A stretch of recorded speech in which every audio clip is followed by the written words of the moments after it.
Oke, selamat pagi semuanya. Nama saya Bahtra. Saya dari kelompok jaringan hewan. Dan pada hari ini saya akan membahas tentang salah satu bagian dari jaringan hewan, yaitu jaringan otot.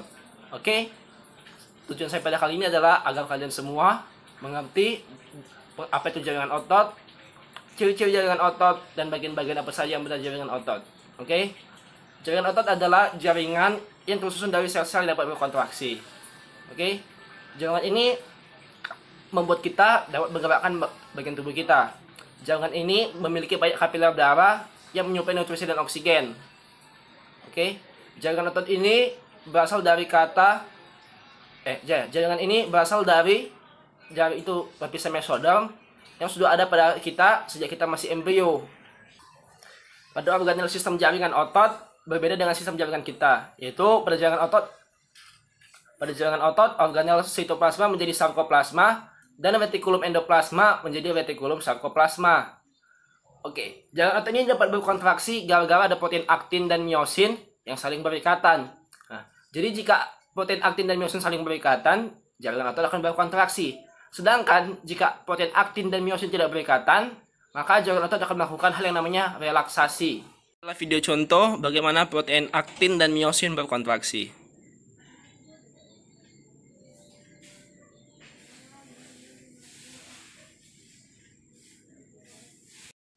Jaringan otot dibagi menjadi 3 bagian.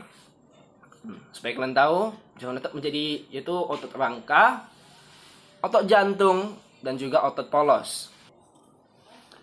Kita akan pertama bahas tentang otot rangka. Otot rangka adalah otot yang terdiri dari serabut otot. Dia bersifat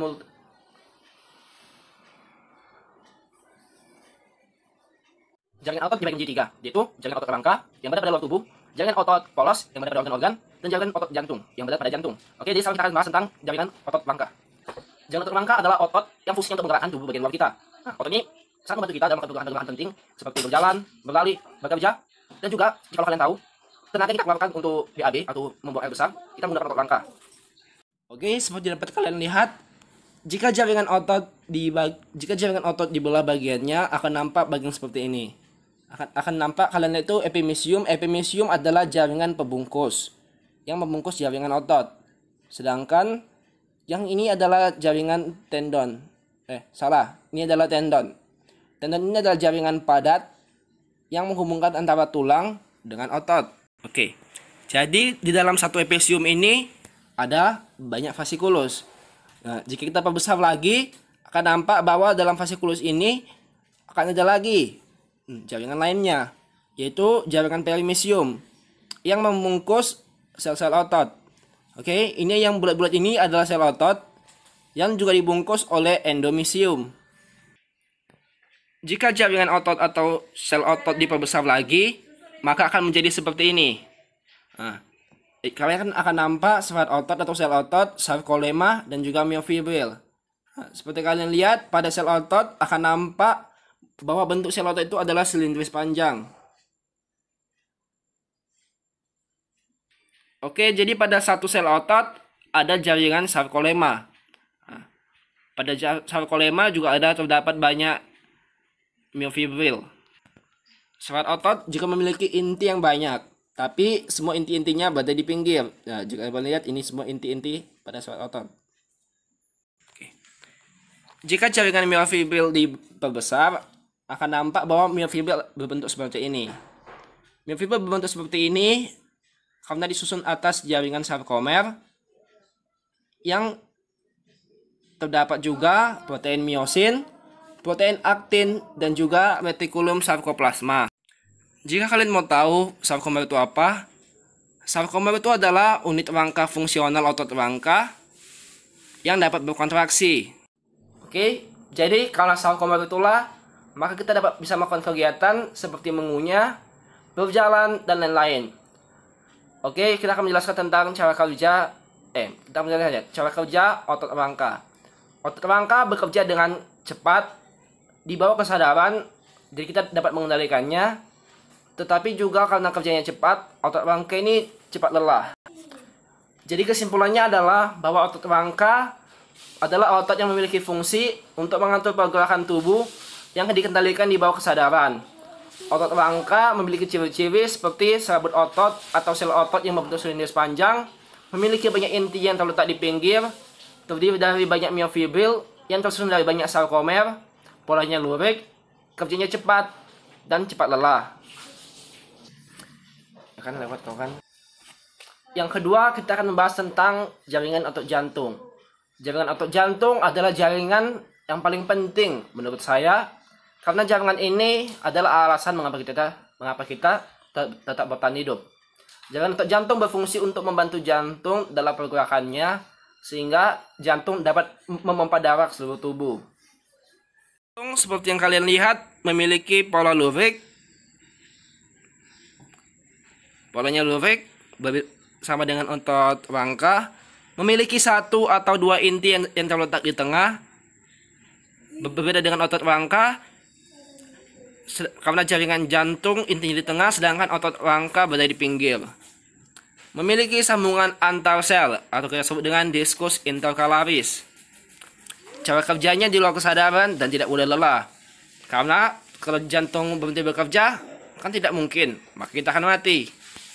Serabut otot jantung bercabang-cabang. Ini adalah contoh jaringan otot jantung.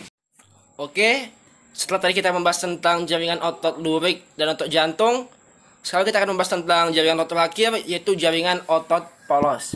Oke, jaringan otot polos adalah jaringan otot yang bersifat involuntir yang terletak di dinding organ-organ dalam tubuh, misalnya pada saluran organ pencernaan, pembuluh darah, organ pernapasan, reproduksi, dan saluran ekskresi. Oke, otot polos tidak dapat dikendalikan dengan kesadaran. Hal ini dikarenakan hanya dipersyarafi oleh sistem syaraf otonom. Jaringan otot polos bekerja di luar kesadaran tubuh dengan gerak terus-menerus, tetapi tidak akan kelelahan. Jaringan otot polos ini bentuknya gelendong, bekerja secara tidak sadar, bereaksi lambat, tetapi tanpa lelah. Sel berbentuk gelendong dan melancip di kedua ujungnya, memiliki nukleus pada bagian tengah selnya, dan serabut halus yang melintang tidak terlihat. Ini adalah contoh dari bentuk jaringan otot polos. Jadi itulah bagian-bagian dari jaringan otot, yaitu jaringan otot rangka, jaringan otot jantung, dan juga jaringan otot polos. Jaringan otot rangka yang memiliki pola lurik berada pada bagian luar tubuh, cepat lelah, bentuk sel silindris panjang, dan terletak pada rangka esofagus, silinder kandung kemih, perut, dan stinger asus. Oke, dan juga jaringan otot jantung, yaitu dengan ciri-ciri pola lurik, inti sel di tengah, tidak mudah lelah, bentuk sel silindris atau bercabang, bekerja di luar kesadaran atau kita sebut dengan otot involuntir. Lokasinya tentu saja hanya ada di organ jantung. Oke, dan ketiga dan terakhir yaitu jaringan otot polos. Polanya tidak lurik, inti salah satu dan terletak di tengah, tidak mudah lelah, bentuk sel gelendong dan ujung-ujungnya runcing, bekerja di luar kesadaran atau involuntir. Lokasinya pada usus, pembuluh darah, lambung, kandung kemih, dan lain-lain. Setelah tadi kita membahas tentang jaringan otot dan bagian-bagiannya, sekarang kita akan membahas tentang struktur-struktur jaringan otot. Yang pertama itu adalah tendon. Tendon adalah penghubung otot dengan tulang. Tendon mempunyai serabut berwarna putih dan tidak elastis. Aponeurosis adalah lembaran-lembaran datar atau simpai dari jaringan fibrus dengan maksud untuk menuat kelompok-kelompok otot, dan ada kalanya menggandengkan sebuah otot dengan bagian yang menggerakkannya. Jadi, tendon ini adalah penghubung antara otot dengan tulang. Yang kedua dari struktur jaringan otot adalah faskia.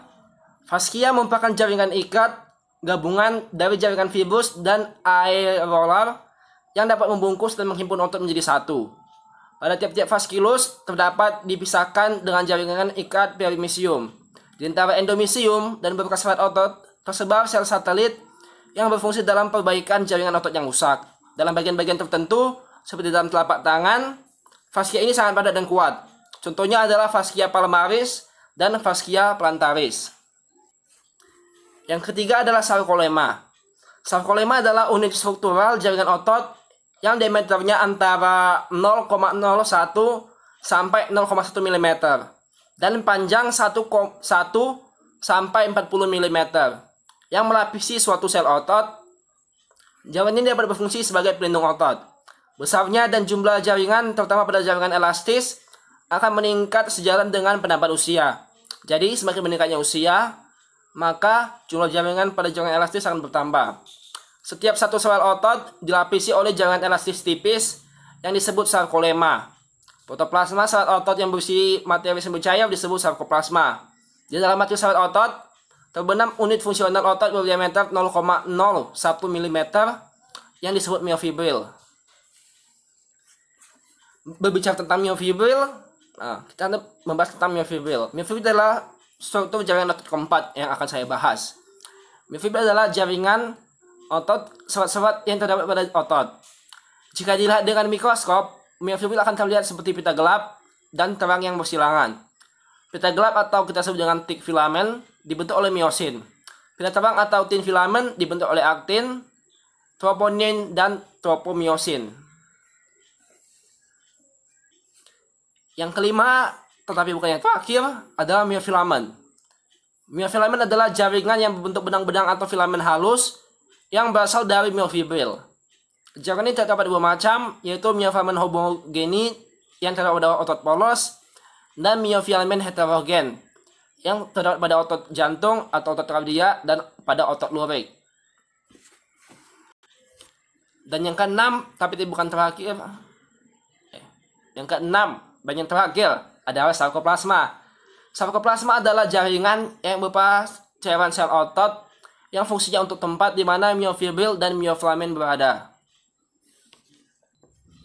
Demikian penjelasan saya tentang jenis, fungsi, dan juga struktur jaringan otot. Semoga dengan ada penjelasan saya kali ini, teman-teman semua dapat mengerti lebih banyak tentang jaringan otot. Sekian dari saya. Jika ada kata-kata yang salah, mohon dimaafkan dan terima kasih.